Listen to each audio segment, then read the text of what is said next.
2011, I rented an apartment that was 3 bedroom, 3 bathroom, 2 terraces, right in the centre with a parking, and that was €400. Yeah, that was amazing. Yeah.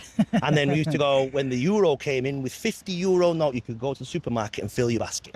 They were the times, and he didn't appreciate them then. So what happened is, when we had Airbnbs come in, Airbnb people are thinking, why am I being stupid and renting out for €1,500 a month when I can get €1,500 a week? Yeah. So what happened is everyone thought, well, I'm going to do that, and all these property prices started going up. You know, that same apartment, I only saw that last week. The same apartment is €1,900. I'm like, and also another time, you need to rent an apartment. You need to prove your income. You need to have 3 last contracts. You need to put down deposits. So you'd have to put down, say it was €1,000 per month, you'd have to give probably 3 months down, and then they still do it even though it's illegal. You have to pay the real estate. So you'd have to pay another €1,000. Like, hold on a minute, the owner of the house hired you to do a job, and then I have to pay for the privilege. Not a chance. I ran into the same problem with my last apartment. I rented the apartment alone. My girlfriend lives in Norway. She's kind of commuting back and forth. But I was not able to get that apartment with my own salary. So they needed 3 bank statements from me and then 3 bank statements for her.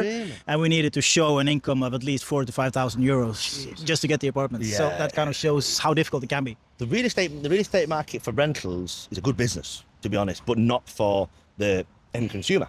So, for example, if you're interested in a property, before they will even entertain you, you have to spend the documentation. And then what they will do is, on your earnings and your incomings, they will categorize you in a list order.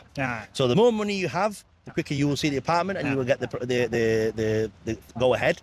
If your contract is below par, or let's just say the normal contract here in Spain, €1,350 after tax, you are not getting your foot through the door, which is really sad. Yeah, that's sad.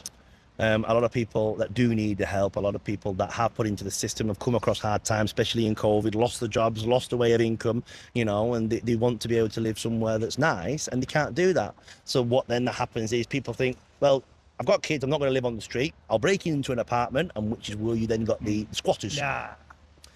It's very difficult. And the rules for the squatters is insane, isn't it? Like 48 hours or something like that if they have been there? There was a new law that got passed, a new part of the courts in Malaga that I heard got released, and they say that they can do things a lot quicker. But when children are involved, and it all ends up on the owners of the house. So if you, for example, have a property that you don't use, or you're not here, and someone breaks in and starts using the electric and using the water and, you know, all of this stuff, first of all, if you cut that off, you will be arrested. Because that is not what you do. It has to go through the proper system. Meanwhile, they're accumulated debt. And you still need to pay the bills. You still need to pay the bills. It's all your responsibility. And that's a sad bit about it, because, you know, Spain, unfortunately, like other countries, instead of helping the people that are here, they like to help these foreign countries, you know, and people that aren't, you know, and people are suffering. And we're talking about the coast because it's an affluent area. There's a lot of people with a lot of money. That's great. But like, think about these small villages in Madrid, all these small villages in the north of Spain, or where nobody ever goes. It's very, very, very hard.